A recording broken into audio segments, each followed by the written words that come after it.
O Evangelho de Mateus destaca no capítulo 10, durante o Sermão do Envio, uma fala de Jesus que não coincide com a sua prática relatada no Evangelho de João. Lá em Mateus você encontra assim: não entrem na terra dos gentios, não passem na terra dos samaritanos, ide as ovelhas de Israel, né?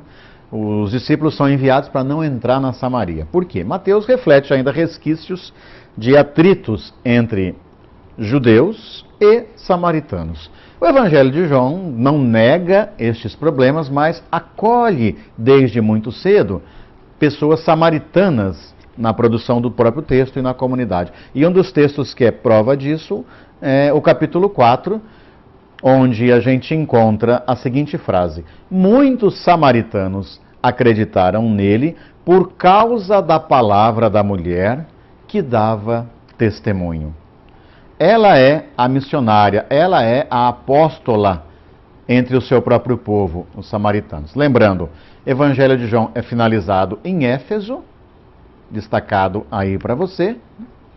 Estamos distante do Império Romano e contando histórias acontecidas na periferia do Império e não só na periferia do Império, numa parte periférica de Israel-Palestina, que é a Samaria. Observe onde está a Samaria aí no mapa. Você pode consultar outros mapas na internet, na sua Bíblia. Quanto mais noções de geografia você tiver, melhor. Eu destaco agora aí, observe em tela cheia, você consegue ver a cidadezinha de Siquém. O texto fala de Sicar, variante do nome aí. As tribos de Efraim e Manassés estão ao redor, né, do antigo santuário, o santuário de Siquém.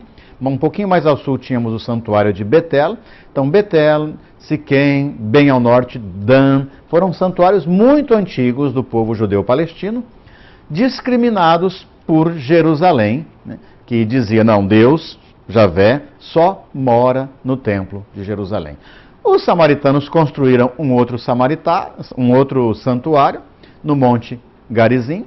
E a discussão de Jesus com a samaritana, onde é que vamos adorar? Você conhece isso.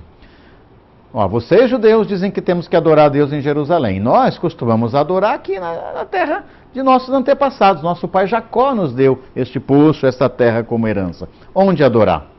E Jesus vai respondendo, a questão não é onde, a questão é como adorar. Qual a sua postura quando você vai viver a sua fé? Em espírito e em verdade. Cuidado com exagero nos ritos, em espírito e verdade. Lembremos alguns mais elementos do povo samaritano. Como eu já disse, são herdeiros da tribo de Manassés, da tribo de Efraim, e suas tradições remontam ao patriarca Jacó. A gente sabe que na redação final da Bíblia, Jacó é colocado como filho de Abraão. Abraão é do sul, quem escreveu a Bíblia foi o pessoal do sul.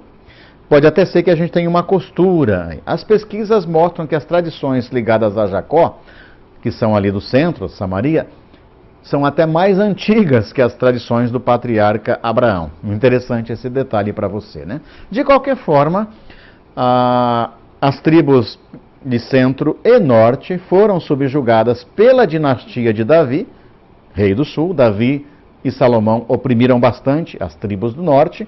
E quando Salomão morre em 931 a.C., seu filho Roboão assume o poder. É bom você conferir lá esse texto em 1 Reis 12, primeiro livro dos Reis, capítulo 12. Decide não amenizar a opressão, a exploração imposta por Salomão, e as tribos do norte então rompem, dão um grito de independência. Passam então desde aí a serem mal vistas pelas tribos do sul, porque não aceitaram a submissão, lutaram por independência, né? Este é o início do atrito entre os sulistas, judeus e samaritanos. Acontece que a Assíria depois dominou toda a região, invadiu a parte norte, a Samaria, destruiu e repovoou com 5 nações estrangeiras, com divindades estrangeiras também. Você pode conferir isso em 2º livro dos Reis, capítulo 17. Baal, em hebraico, quer dizer marido. Pode até ser que por aí esteja a fala de Jesus. Você, samaritana, já teve 5 maridos. Os romanos agora também não são seu marido, e esteja esperando o verdadeiro, definitivo marido. Há quem interprete que pode ser o próprio Jesus na releitura do texto. De qualquer forma, Samaria é conhecida assim como terra onde todo mundo manda. Casa da mãe Joana, gente misturada, gente estrangeira, terra de muitos maridos, né? E a samaritana é a expressão do seu povo. Mais perto de Jesus, teve um episódio ainda mais complicado, foi quando o povo samaritano fez para si um templo no Monte Garizim, como a gente já viu no mapa, e João Hircano, que era sumo sacerdote em Jerusalém, monta uma maneira de destruir com as tropas o santuário de Garizim. Quer dizer, ele exige que, mesmo sendo agora um povo que não pertence diretamente ao seu controle, se submeta ao culto no templo. É uma forma de controle também. Vindo ao templo, você está se submetendo, inclusive na cobrança do tributo, do dízimo, do imposto, a quem domina o templo. Os samaritanos também esperavam o Messias, evidentemente não como descendente de Davi, porque Davi é líder das tribos do sul, esperavam um descendente que fosse recuperar a memória do Êxodo, lembrando Moisés. As tradições do Êxodo sempre ficaram mais vivas no Reino do Norte, como você já sabe. A mistura de samaritanos com outros povos e outras religiões que tinham divindades próprias, serviu de motivo para que judeus, povo do sul, passassem a chamar de povo idiota e impuro. Essa é a expressão que a gente tem no livro Deuterocanônico. Se você é protestante, a gente costuma chamar, então, na linguagem protestante, de um apócrifo. Na linguagem católica, a gente costuma chamar de Deuterocanônico. O livro do Eclesiástico, o Sirácida, capítulo 50, verso 26. Samaritano, gente pura, impura e idiota.